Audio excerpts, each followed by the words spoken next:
Richard sat by the fire, watching the orange flames dance against the thick, heavy night. Fiery sparks, like tiny stars, shot upward, disappearing into the darkness. The forest around him was falling silent, broken only by the crackle of burning wood and the occasional rustle in the bushes, perhaps an animal, or maybe just the wind. Finn, sitting on the other side of the fire, quietly added fresh branches to the flames, making the fire flare brighter. Each time the light flickered on his face, it revealed the weariness from days of travel. Not far away, Lance was sharpening his spear. Every scrape of stone against metal cut through the night's stillness. He held the spear with a certain reverence, as if it were more than just a tool of defense, as though it meant something greater. The spear, which he had recently found, had become his new obsession, and Richard noticed it. Threads of memory started unraveling in his mind. They had been heading north for a week, traveling on a bear named Fury. The journey had been long but strangely peaceful. Though monsters roamed these lands, there weren't as many as expected, and something about that calm felt wrong.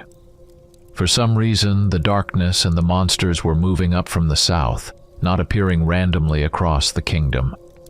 It was as if there was an epicenter of evil somewhere to the south, and it was slowly creeping north like a wave, but hadn't reached these lands yet.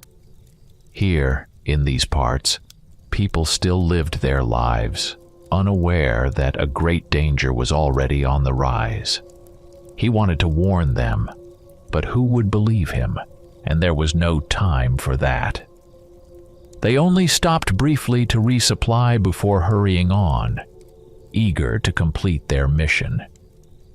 One day, as they passed a series of burial mounds, Lance suddenly halted Fury, and turning his head sharply, he noticed something among the ancient graves.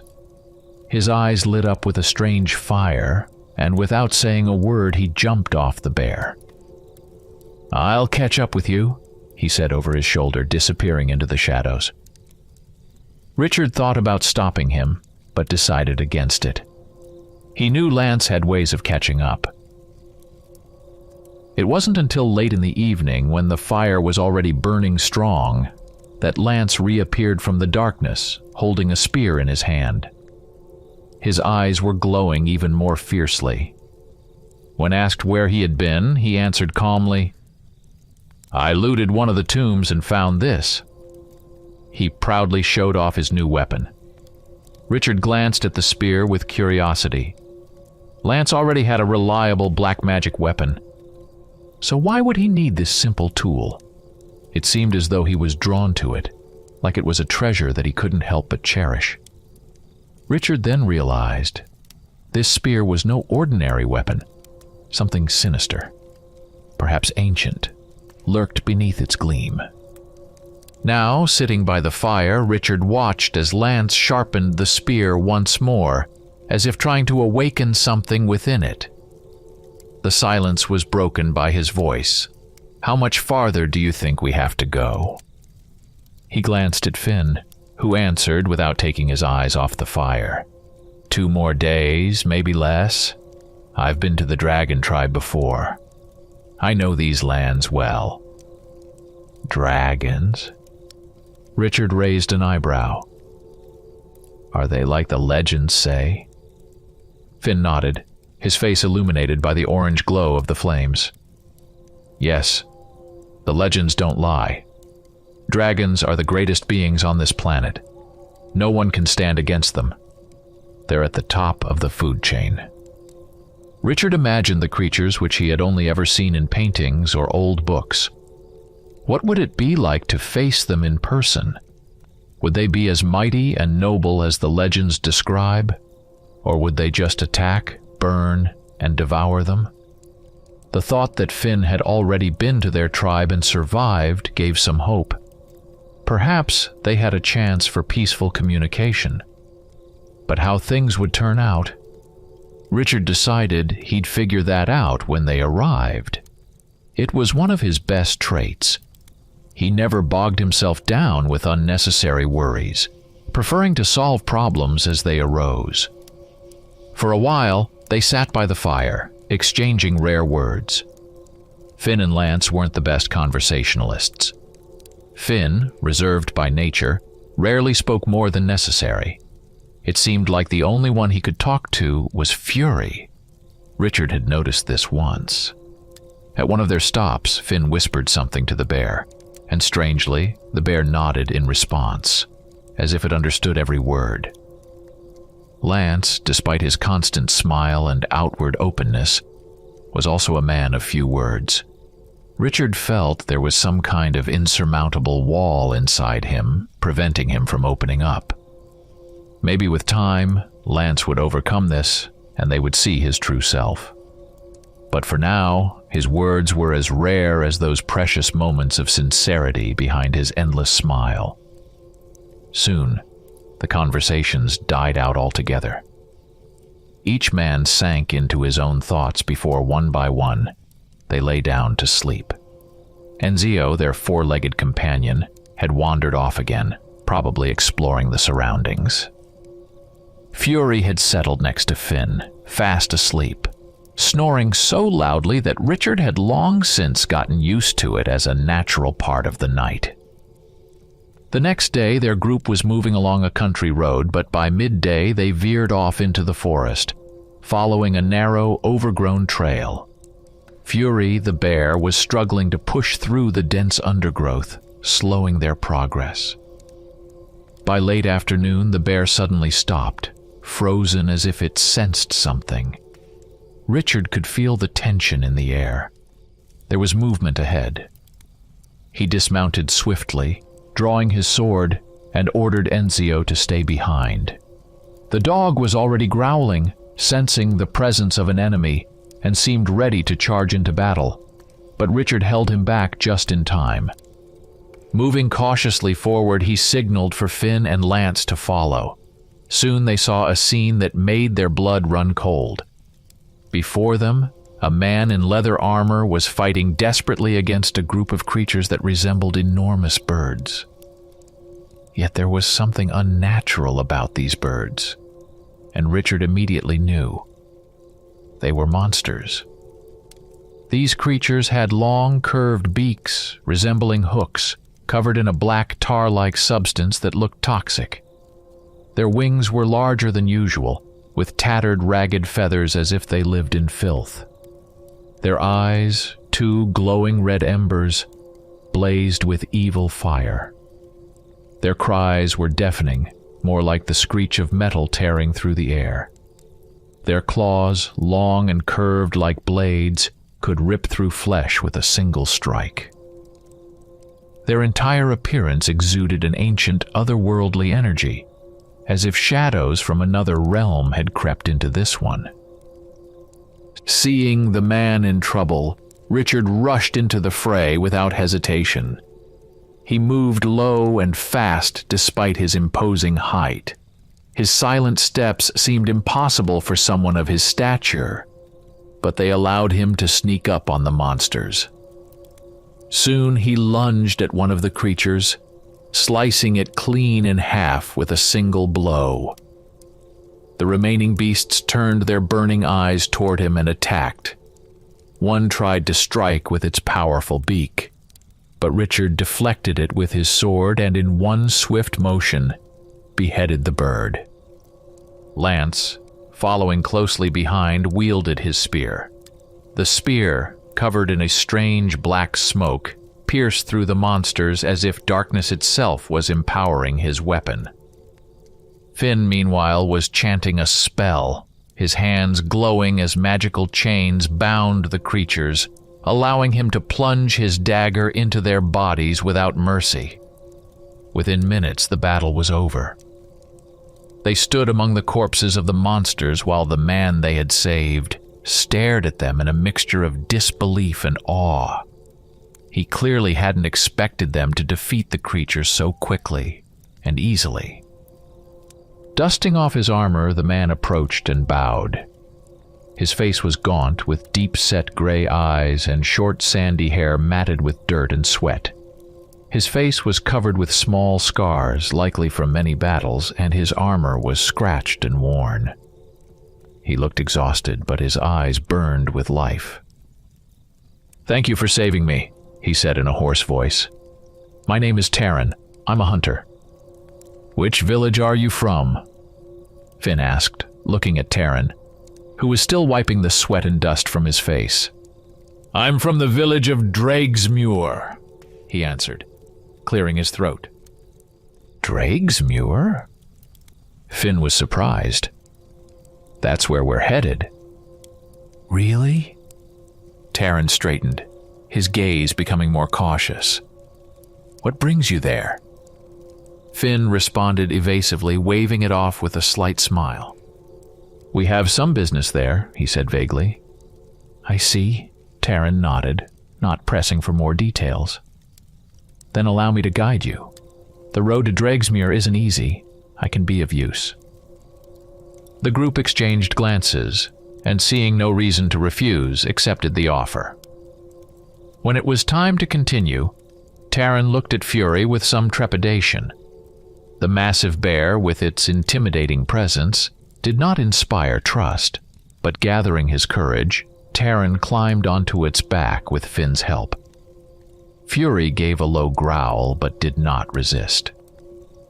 And so, they continued their journey through the forest. There was still a full day's travel left to the village, and as the sun began to set, the group set up camp. That evening, sitting by the fire, Richard decided to take the opportunity to learn more about Taran and his home village. "Tell me about Dragsmuir and the dragons," Richard began, looking at Taran. "You said your village is near their tribe?" Taran gazed thoughtfully into the fire, the flickering flames casting shadows across his face. "Our village was founded about 500 years ago. The founder, our ancestor, Arlan Drag, once saved an injured dragon. In gratitude for his help, the dragon granted him a rare gift. It allowed the people to settle at the foot of their sacred mountains and promised them protection. And so, the village of Dragsmuir was born," Taran began. "Protection?" Richard leaned in closer, intrigued by the story. "Yes," Taran nodded. "The people of our village provided the dragons with various goods, fresh fruit, meat, and sometimes fulfilled their requests, whether for small tasks or the gathering of rare herbs. In return, the dragons guarded us from enemies and aided us in hard times.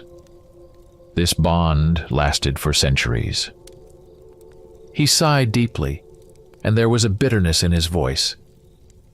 But over time, everything changed. More people came, and they started forgetting the old customs. The dragons stopped asking for help as often, and the villagers ceased going up the mountains, thinking of it all as mere legends. Now, our village has no connection to them anymore. Sometimes we still see their silhouettes in the sky, like ghosts from the past, but no one dares to approach them anymore. Richard remained silent, sensing that there was more to this story than just a tale of bygone days. Taran continued. "And now, the village is facing hard times. For the second year in a row, there's been a drought. The harvest is meager and water is scarce. Monsters have begun appearing more frequently, in greater numbers than before, making travel dangerous. Game has become scarce, forcing us to venture farther from the village to hunt, which is why I ended up in these parts." He fell silent, lowering his head in sadness. Richard could sense that there was something weighing on Taran, that the village's problems were much deeper than he was letting on. Realizing it was time to be honest, Richard took a deep breath and said, "We're heading to your village for a reason. Our destination is the mountain where the dragons once lived. We need to go there. It's incredibly important." Taran listened, then glanced at the tall knight in his gleaming armor. His brow furrowed as he stared at the ground, thinking over Richard's words. Then he looked up at him. "That could be dangerous," Taran said. "No one from the village climbs the mountains anymore, but—" His face suddenly lit up with a memory. "When I was younger, I once ventured into the gorge. I was no older than 14, but curiosity got the better of me. I sneaked through the forgotten trails and saw them. The real dragons. I'll never forget that moment. When I returned, I was scolded badly, but it was worth it." He paused for a moment, then added with renewed excitement, "For saving my life, I'll guide you. If you need to reach the mountain, I'll be your guide." Richard nodded gratefully. The rest of the evening was spent exchanging stories around the fire before they finally settled down for the night, preparing for the next day. The following day, they resumed their journey. The forest thinned out gradually until it disappeared altogether. Ahead of them stretched a vast plain scattered with large boulders and remnants of black volcanic rock, remnants of ancient activity. The land here was harsh and dry, as if the very nature had once been subjected to the destructive power of fire. The wind carried dust across the barren landscape, and in the distance, like sharp teeth, the majestic mountain ranges rose above the plains. The group moved quickly despite the rocky terrain. Fury the bear navigated the landscape with surprising agility and strength despite his massive size. He led the way, his powerful paws leaping over boulders as though he was born for this kind of land. Enzio occasionally stopped, sniffing the air before darting ahead again, leaving only silence in his wake. Before long, they emerged onto a small country road that twisted and turned, leading straight to the foot of the mountains. As they got closer, the dragon-like silhouette of the mountains became more distinct. Finally, at the base of the cliffs, among clusters of trees and ancient boulders, the village of Dragsmuir appeared. The village seemed to have grown out of the earth itself, as if it was part of the ancient landscape. Small stone houses with sloped roofs were built from volcanic rock and old gray stone, weathered by time. The locals adorned the walls of their homes with carvings of dragons, heads, tails, wings, reminding everyone of their once close bond with the mythical creatures. Even the wooden doors were etched with dragon patterns, and the stone pillars in the central square were shaped like claws and scales. Around the square stood statues depicting dragons in various poses, some carved with great skill, though over time they had become moss-covered and cracked.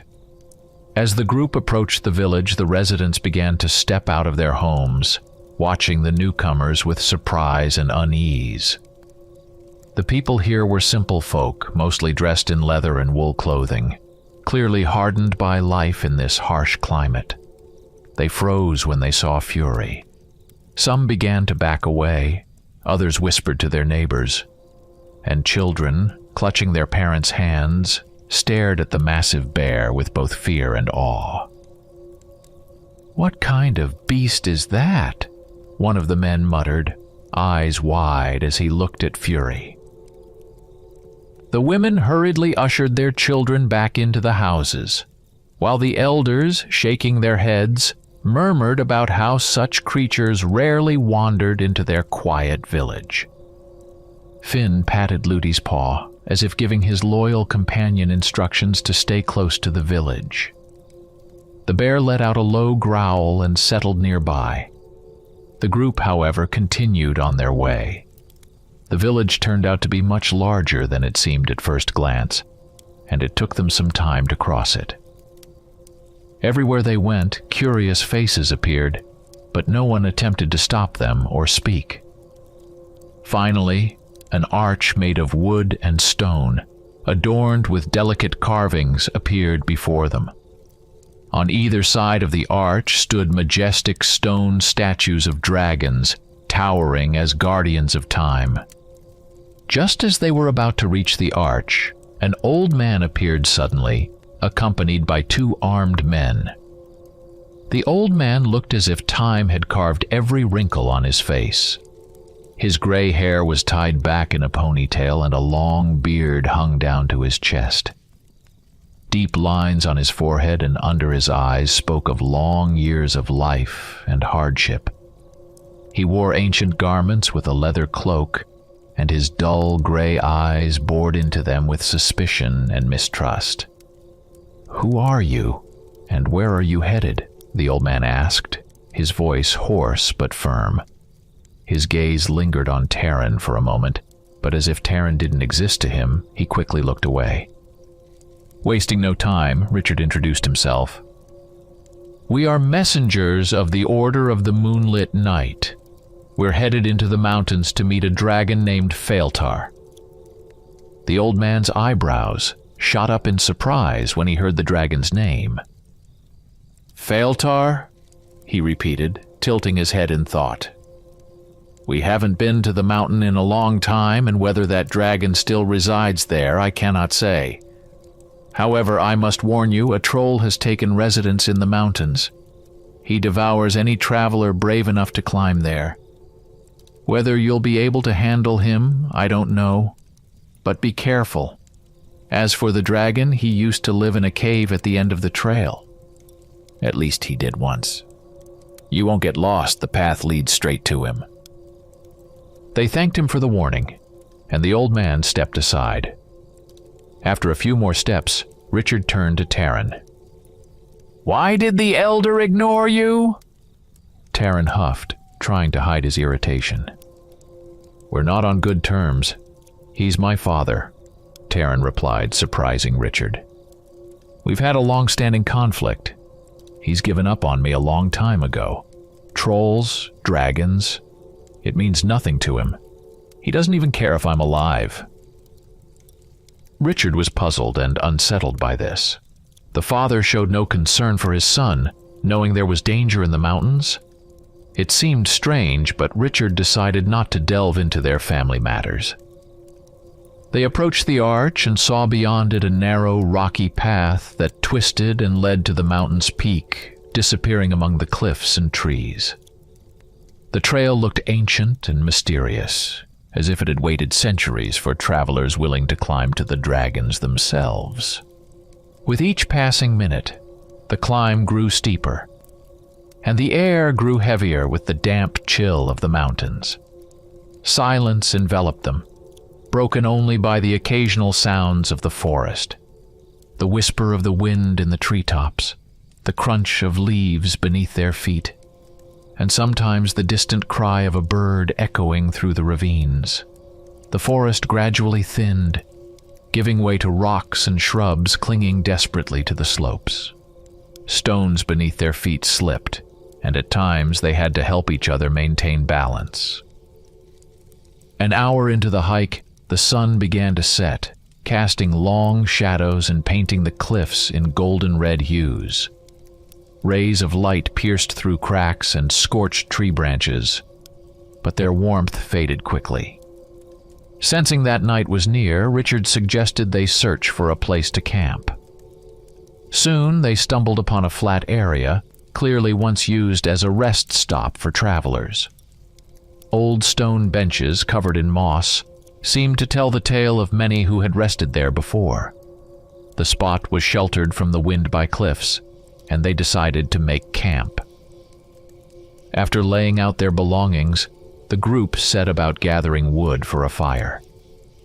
Returning with the wood, Richard, Finn, and Taran quickly lit a fire, and soon its flames danced cheerfully above them.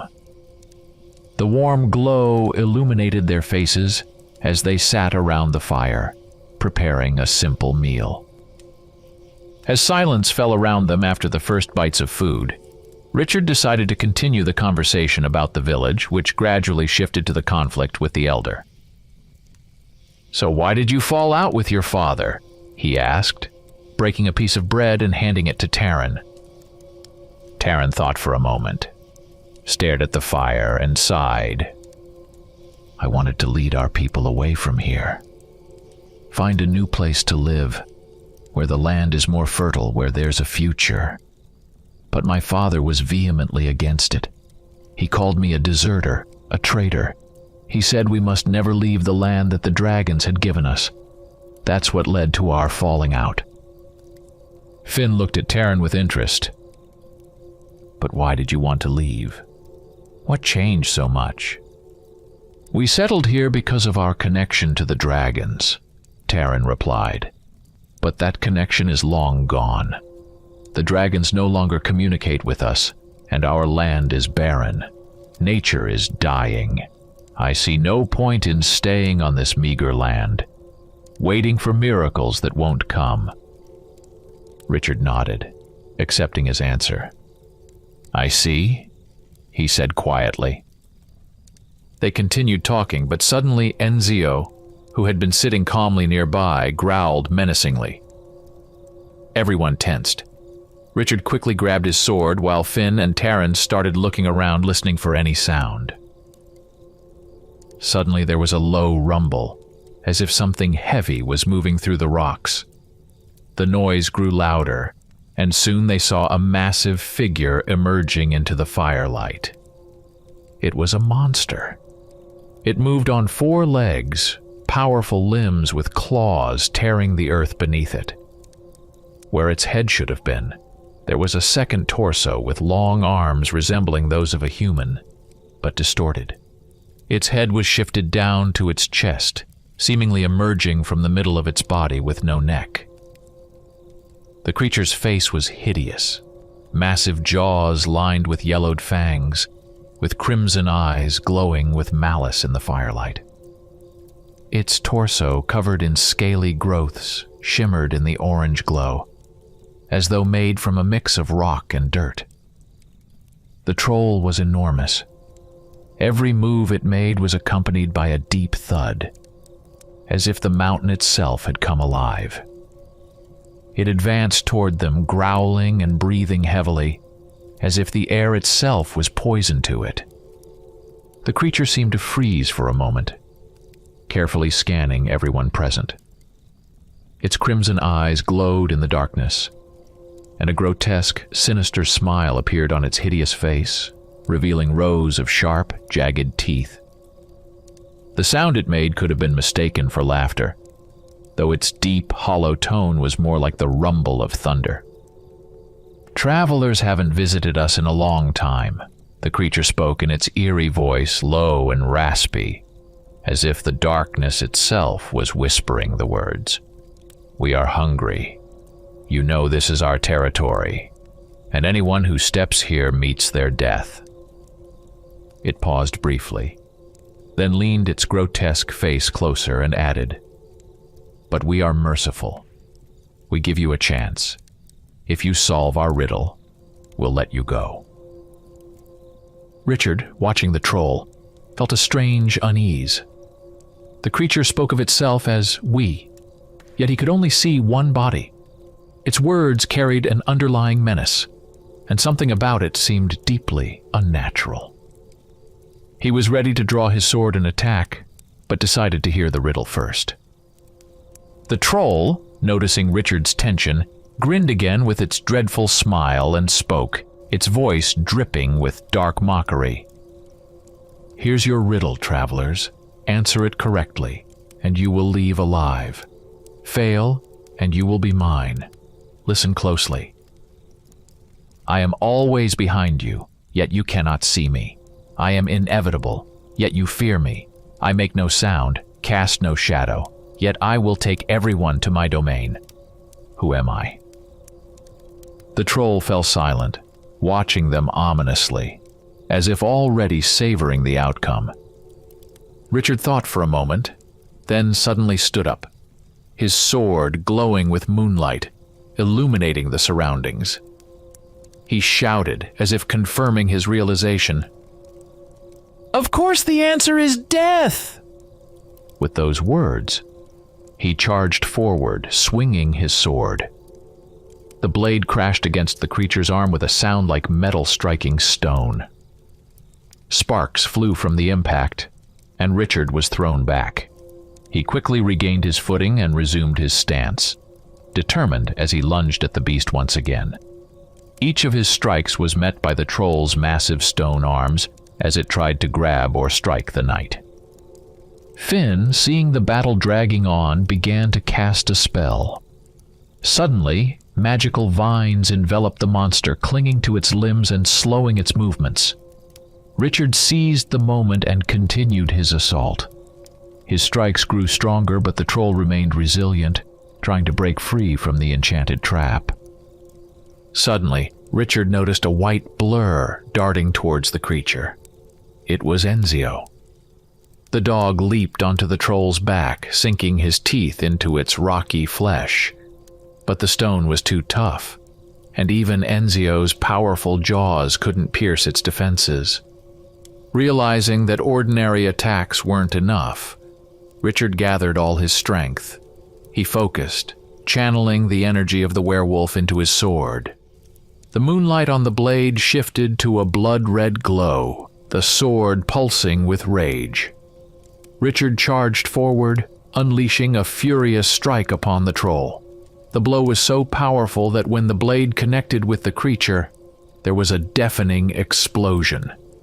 The troll was torn apart, its body shattered into pieces that scattered across the area. However, Richard's sword couldn't withstand the force. It shattered, breaking into fragments. The explosion's shockwave threw both Richard and Enzio to the ground with a thud. Silence followed. The campfire flickered, casting light over the destroyed remains of the monster. Suddenly, a ferocious roar echoed through the night. Richard realized why the troll had said, "We." From the darkness, another creature was barreling toward them, just as massive and terrifying as the first. Richard, staggering, stood to his feet, bracing for another fight. But before he could act, Len stepped forward. He raised his spear, which instantly became enveloped in dark energy, glowing ominously in the night. With incredible force, Lens hurled the spear, and it flew straight at the troll. The creature didn't even try to dodge, trusting in its sturdy stone armor. But the spear pierced through it as if cutting through butter, impaling the troll completely. The monster let out one final roar before collapsing to the ground, dead. The spear returned to Lens's hand, as if obeying its master's will. Everyone, including Richard, stared in stunned silence. He realized that this was no ordinary spear. Some ancient and powerful force lay within it. After a moment, they began to collect themselves. An eerie silence hung in the air, broken only by the crackling of the fire and the distant echo of their heavy breathing. After a brief discussion, they agreed that staying here, surrounded by the remains of the trolls, was not the wisest choice. The air was thick with the scent of blood and flesh, so, gathering their belongings, they pushed on despite their exhaustion. Richard illuminated the path with his moon magic, bright and soft. It revealed every uneven surface on the trail, helping them navigate the rocky ledges safely.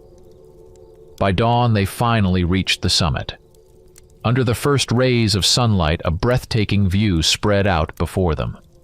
A vast canyon encircled by jagged mountain peaks opened up like an ancient amphitheater carved by nature itself. The air was crisp and fresh. The wind stung their faces, carrying the cold scent of pine and stone. The only sounds breaking the silence were the distant cries of birds and the whistle of the wind through narrow crevices. But the most mesmerizing sight was ahead.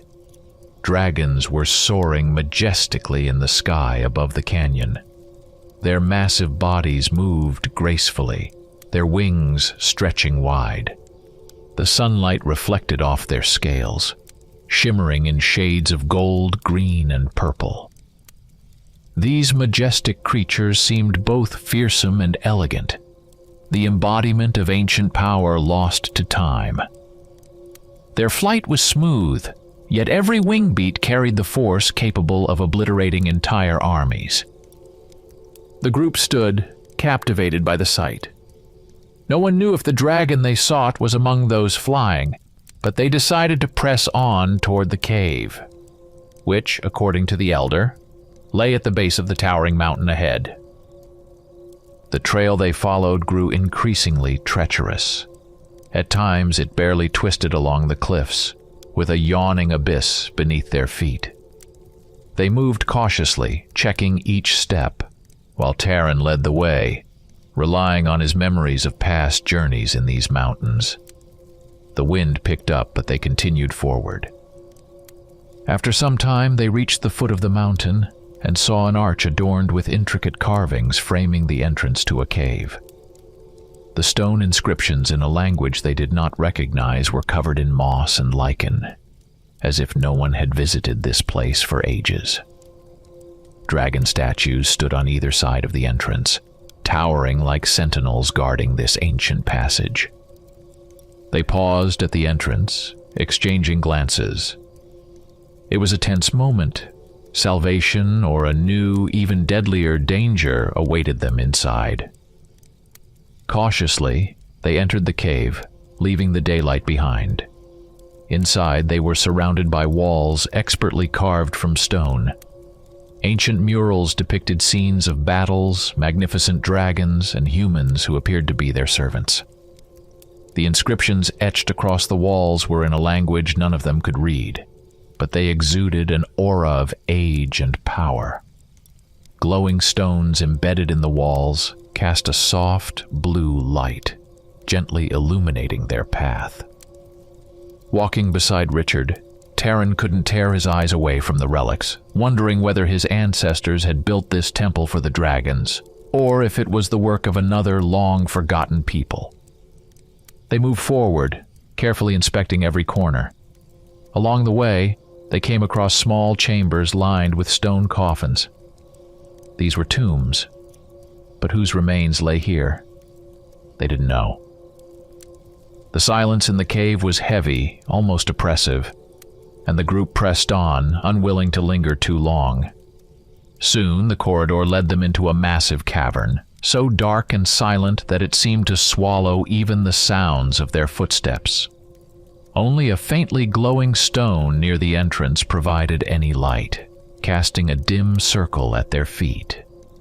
Everything else was enveloped in total darkness, and with each step, they felt an overwhelming presence growing stronger. It wasn't just a feeling, it was a suffocating force, pressing down on their chests as if an unseen power surrounded them. The silence seemed to thicken. The air was dense and cold, and as they entered the heart of the cave, each of them felt something inexplicable, a mixture of fear, anxiety, and awe. Deep in their souls, they sensed that something powerful and ancient lay ahead, something far greater than any battle they had fought before. Then, suddenly, two enormous glowing eyes flared to life in the darkness, high above them. The eyes, shining with yellow light like twin suns, narrowed as they studied the group. This could only mean one thing. A dragon was before them. Immense, majestic, ancient. Taran immediately fell to his knees, bowing his head in reverence. "Oh, great Failtar," he murmured, his voice trembling with fear and awe. Richard, Finn, and Lens followed suit, though their bows were not as subservient. Their gazes were not lowered, but there was still respect in their eyes. They understood they stood before a being that had once ruled this world. Fear filled their hearts, but it was not a terror of panic, rather a deep reverence for this creature's raw power. When the dragon spoke, its voice stirred the very air around them. It was a voice that made the blood in their veins boil. Deep, resonant, like the rumble of a volcano. Its sound was so powerful that their entire bodies tensed, as if their souls were too large for their mortal shells. This was not just speech. It was a manifestation of strength that swept away all pride and doubt. "No one has disturbed me in a long time," the dragon's voice echoed, sending shivers through them. "Least of all, such strange creatures. There are 4 of you, and each of you is different. How intriguing." Its eyes narrowed, and it leaned in closer, as if peering into the very depths of their beings. "What is it that you seek from me?" it asked, its voice filled with curiosity but also with a veiled threat. Richard and his companions exchanged glances before the knight stepped forward. He removed his helmet, and Taran, standing behind him, gasped in shock. Beneath the helmet was a wolf's head.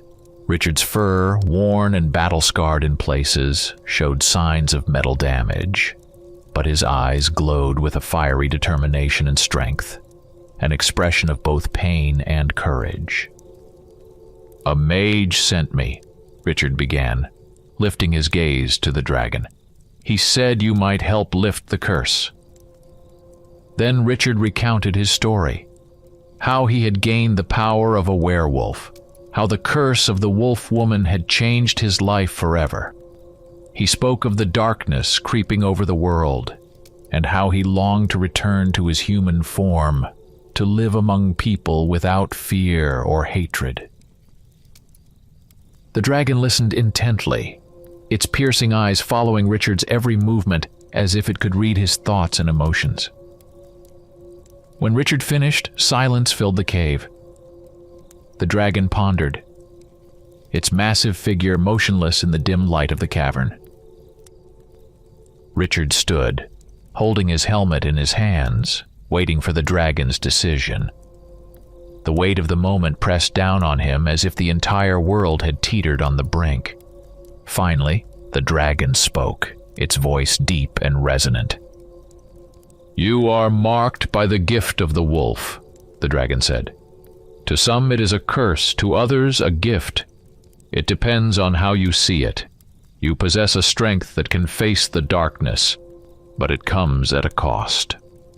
Losing your human form is only part of it. You will never again know a woman's embrace, start a family, or be accepted by ordinary people. You will hide your form for the rest of your life." The dragon paused, giving Richard time to absorb its words. "If you forsake this gift, you will lose your power, and the world may lose its last hope," the dragon continued. "How to lift the curse entirely was known to only 2 beings. One of them, the wolf mother as you mentioned, is dead. The other is a hero of the past, hidden in the night. I can offer you a sword that will ease your burden temporarily, but this is a legendary weapon and I cannot give it freely." "What is your request?" Richard asked immediately, his voice firm. The dragon narrowed its eyes, its breathing heavy. "You must travel deeper into the gorge and find something for me," the dragon said. "Bring it back to me, but you must go alone." At that moment, a passageway illuminated by flickering stones opened on the far side of the cave. Richard glanced at his companions and then took a step forward but paused, remembering he had no sword. He turned back to his comrades in confusion. "Does anyone have a sword?" he asked. They exchanged looks and shook their heads. None of them had a spare weapon for Richard. Then the dragon spoke again, its voice commanding. "Go without a weapon," the dragon said. "Remove your armor. You must fight with only your strength." Richard was surprised. He had grown accustomed to his armor and had never parted with it. But he didn't argue. Soon, after removing his armor, a large wolf stood before them, his body covered in silver fur, his eyes glowing with determination. Richard took a deep breath and headed toward the open passage. The dragon, turning to the others, focused on Taran. "You, son of the Elder," the dragon spoke. "I know your people are filled with doubt, but your father is right. You must stay here. Dark times are coming, and this place will be your refuge." Taran, hearing the dragon address him, fell to his knees, his voice trembling with remorse. "Forgive me. I was terribly wrong. I will no longer argue with my father." But the dragon paid no further attention to him, as if his repentance held no weight. The dragon then turned its gaze to Finn and Lens.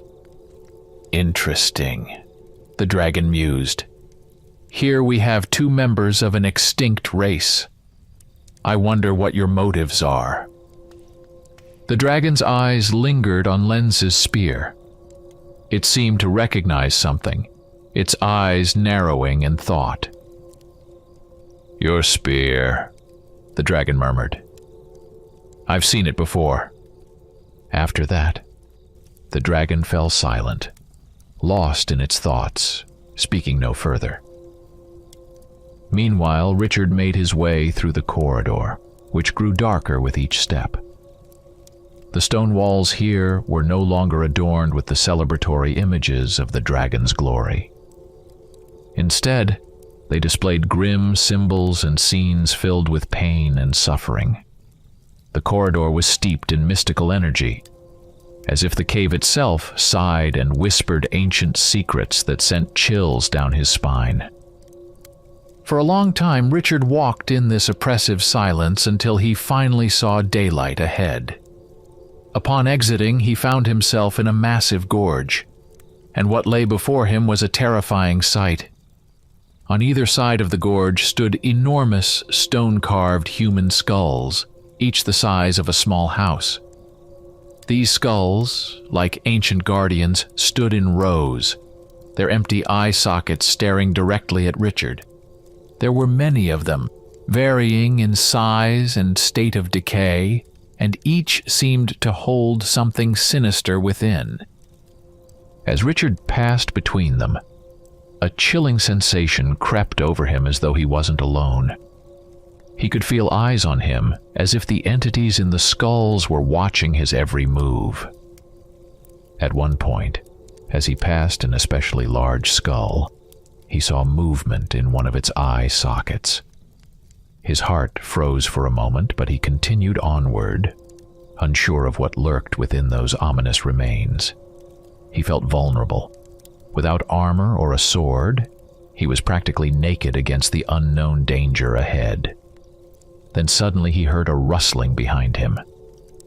Spinning around, Richard saw a creature stalking him. It was a monster, a hybrid of an ape and an insect, with a body deformed by unnatural, grotesque features. The creature was horrifyingly repulsive, difficult to describe, with each of its limbs appearing disturbingly out of place. Richard realized that the beast was preparing to attack. The creature noticed that it had been seen, and with a horrifying screech it lunged at him. Richard, reacting swiftly, swung his paw and struck the creature, sending it flying. The monster crashed into the wall of a skull with a sickening crunch. But just as Richard sighed in relief, he heard another screech. Looking up, he saw another similar creature howling from the top of a skull, as if calling to others. And then the nightmare began. From the eye sockets and mouths of the skulls, more creatures began to pour out. Hundreds, if not more, of these monsters, like a wild horde of shrieking apes, leaped and screeched, filling the gorge with their maddened roar. They lined the cliffs on either side of the gorge, their eyes burning with hatred, each of them thirsting for blood. At that moment, despair took root in Richard's heart. There were too many.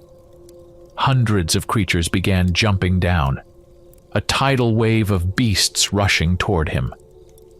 These creatures attacked in waves, one after another, like a swarm of hungry insects, latching onto his body with small, razor-sharp teeth. Richard fought back, knocking them away, but there were too many. They clung to every exposed part of his skin, like thousands of tiny dogs, ready to tear him apart. Pain hit him in waves, piercing his body down to the bones, but he didn't give up, not for a second. His hands moved instinctively. He tore them apart, broke bones, scratched and ripped the flesh from the nearest creatures. They clung to him, trying to overwhelm him with their numbers, but fury had already started filling his mind. Something wild, animalistic, that had always lurked deep inside him began to awaken. The instincts of the wolf started to take over. His mind became foggy, and he was no longer a man fighting for his life. He was a wolf, fierce, merciless, driven by one thing: to kill. His hands grew stronger, his strikes faster.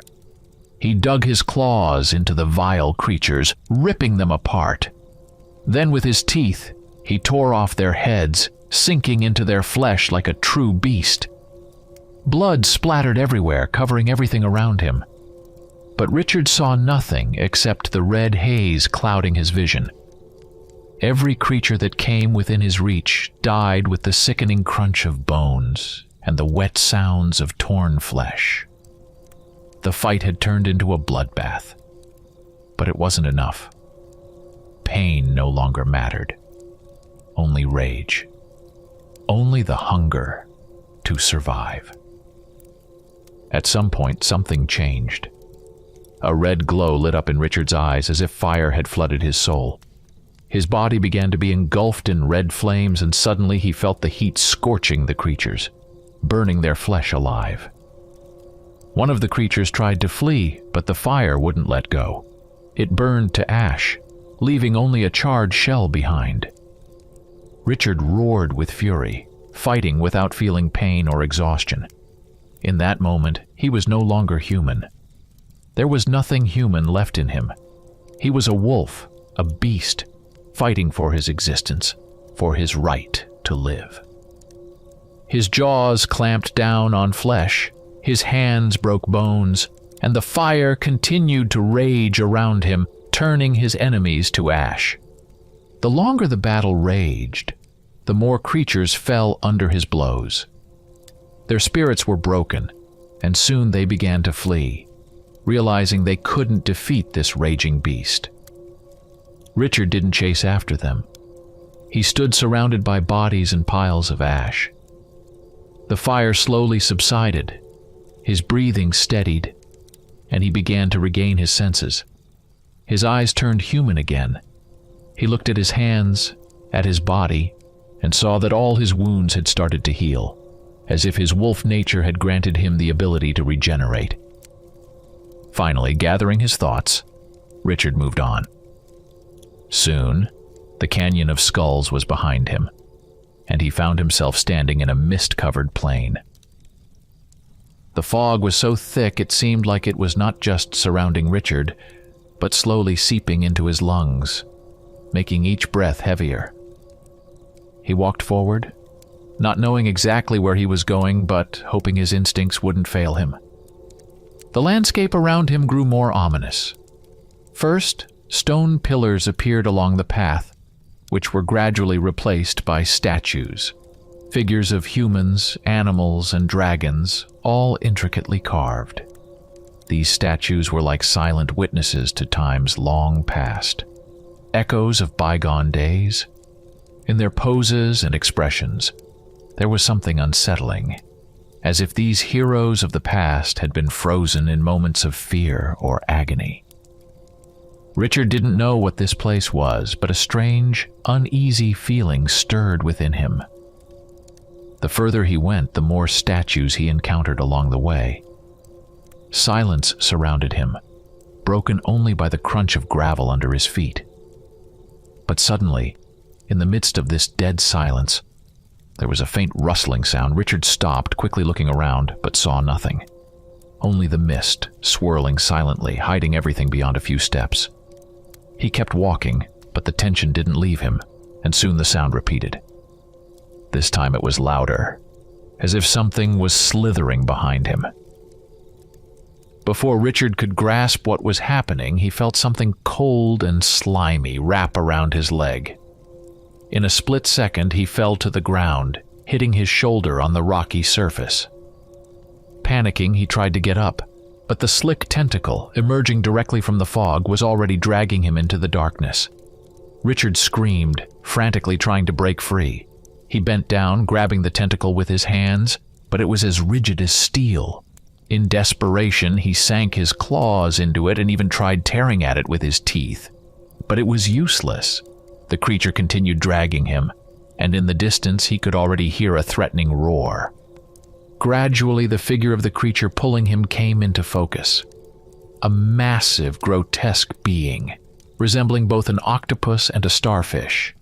This creature had no head, only a giant maw surrounded by dozens of tentacles, and that maw was lined with teeth spinning like blades in an endless spiral.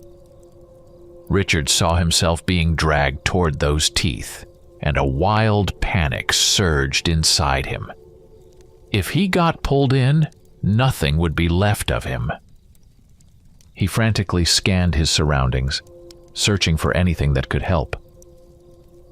Suddenly, his eyes landed on a broken piece of statue lying nearby. Without hesitation, Richard grabbed the shard of stone and slammed it against the tentacle, gripping his leg with all his strength. The creature roared, the tentacle twitched, loosening its grip but not letting go. He struck again, even harder this time. Soon the tentacle tore apart, and he struggled to his feet, breathing heavily, his heart pounding in his chest. But the relief was short-lived. New tentacles were already slithering toward him from the fog, hissing as they approached. Without a weapon, there was no way to defeat this monster. Realizing this, Richard turned and, without wasting a second, sprinted. He dashed through the fog, feeling something chasing him, hearing strange, terrifying sounds behind him. It seemed like dozens more creatures could burst from the mist at any moment. Richard felt adrenaline surge through his body, propelling his legs faster and faster. He moved with increasing speed, and at some point, something inside him clicked.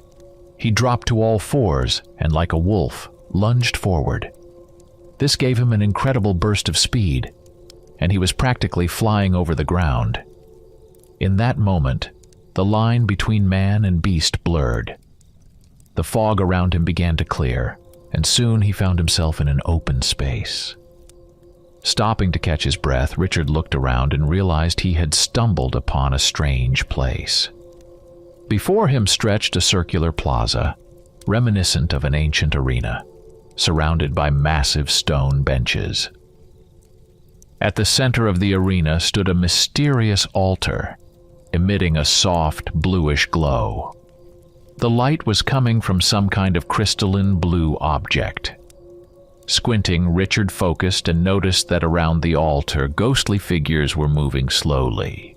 Shadows, unnaturally transparent like phantoms. They looked like humans, but their bodies were semi-transparent, glowing specters, devoid of flesh. These beings moved gracefully, their faces twisted in silent agony, like lost souls trapped in the realm of the living. Their movements were slow, almost hypnotic, but Richard sensed danger in them, as if the shadows themselves were lethal. He understood that these weren't just ghosts. They were spirits tied to this place, bound to the altar. He didn't know how to fight them, but he decided to take the risk. As he stepped forward, one of the spirits abruptly turned toward him. In the next second, it flew at him with terrifying speed. Before he could react, the spirit pierced through his flesh. The pain was excruciating. It felt like 1,000 needles stabbing him at once. Richard cried out, jerking his arm, and staggered back, knowing that if they kept attacking, it would be the end for him. Without thinking, he took off, running across the arena, but the spirits were relentless. Each step became harder as more of them appeared, and Richard could feel the cold claws of death reaching for him. He knew he had to act fast. Then he remembered his wolf instincts. He dropped to all fours. His legs grew stronger, his body lighter. Like a wolf, he sprinted forward with unimaginable speed. And suddenly he realized that the spirits were losing interest in him.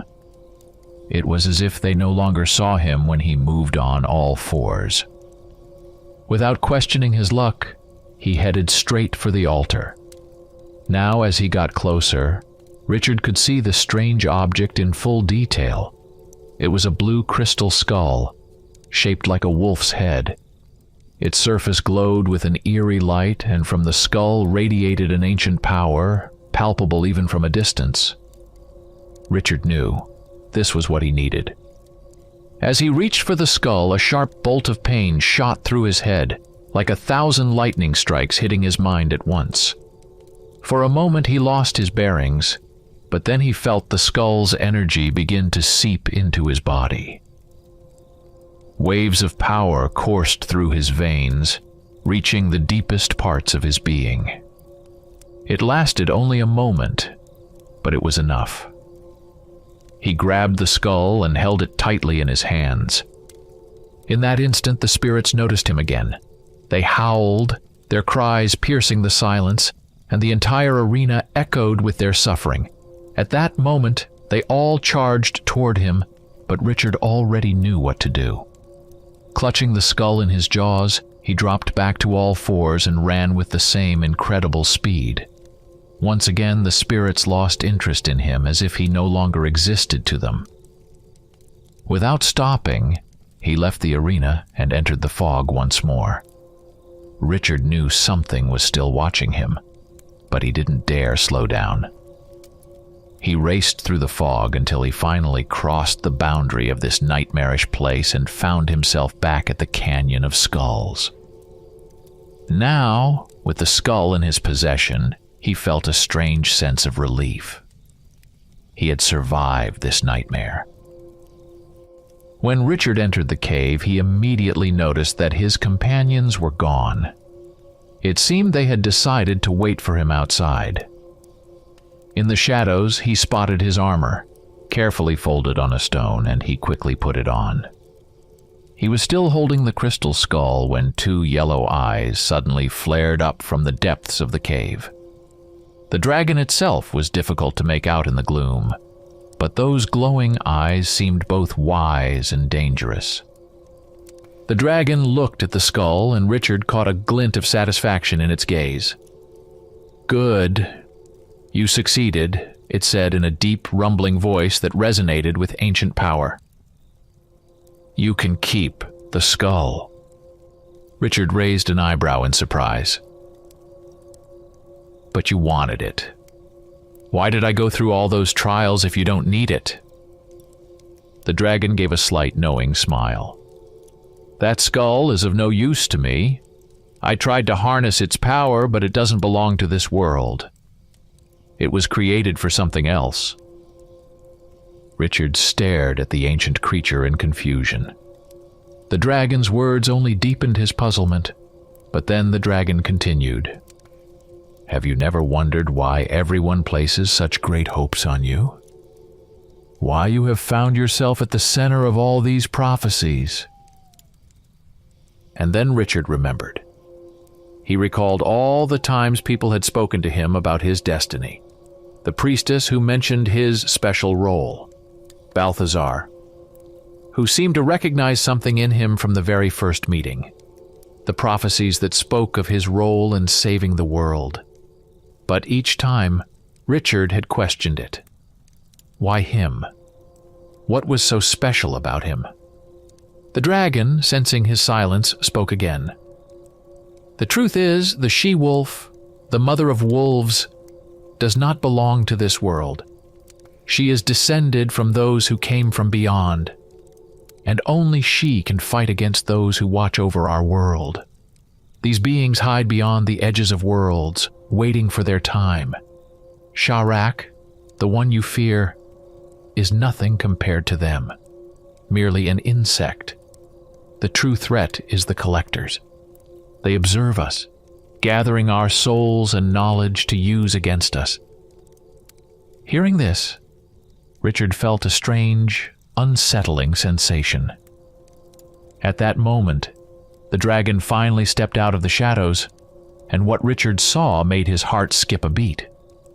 The dragon was enormous, a majestic creature. Its scales were dark, almost black, with a blue tint, as if dusted with stardust.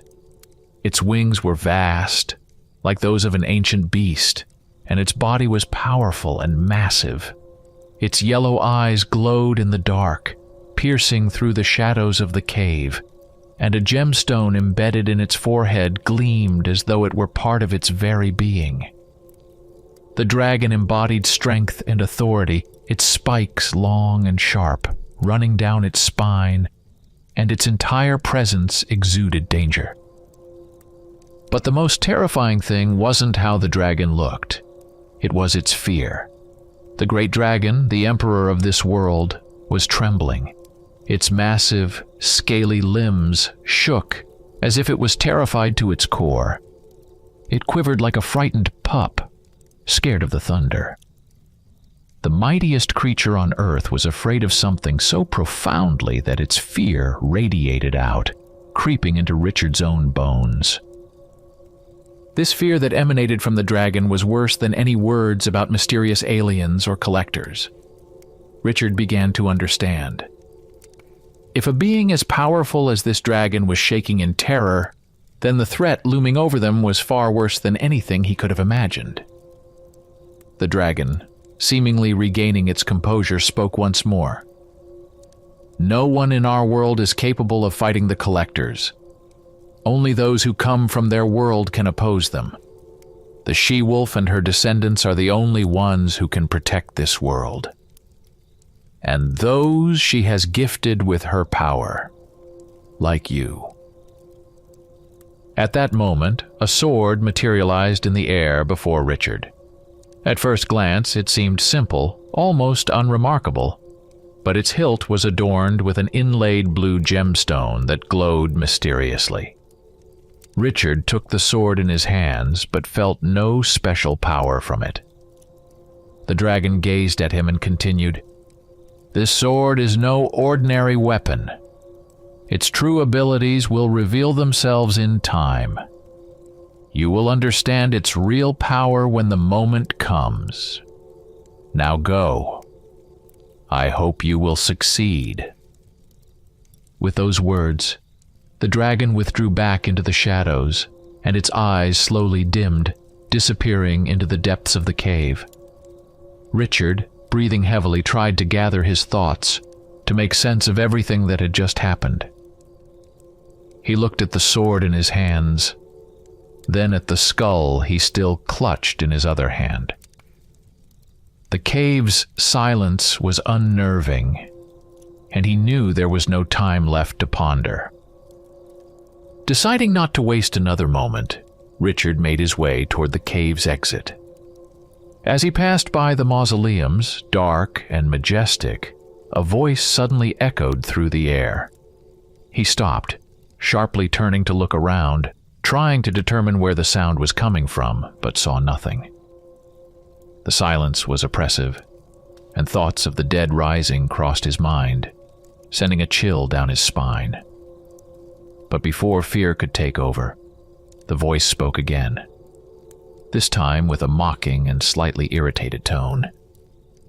"What nonsense are you thinking? The dead can't speak. Hey, I'm right here, look at me." The voice was playful, like that of a chatterbox who loved drawing attention to itself, and Richard couldn't figure out where it was coming from. However, the words grew more insistent. "Come on, look at me. You're literally holding me." Disbelieving his own ears, Richard slowly raised the sword he held in his hand and realized the voice was coming from the weapon itself. The sword seemed to have a life of its own, and now, addressing him, it was as if it had awakened.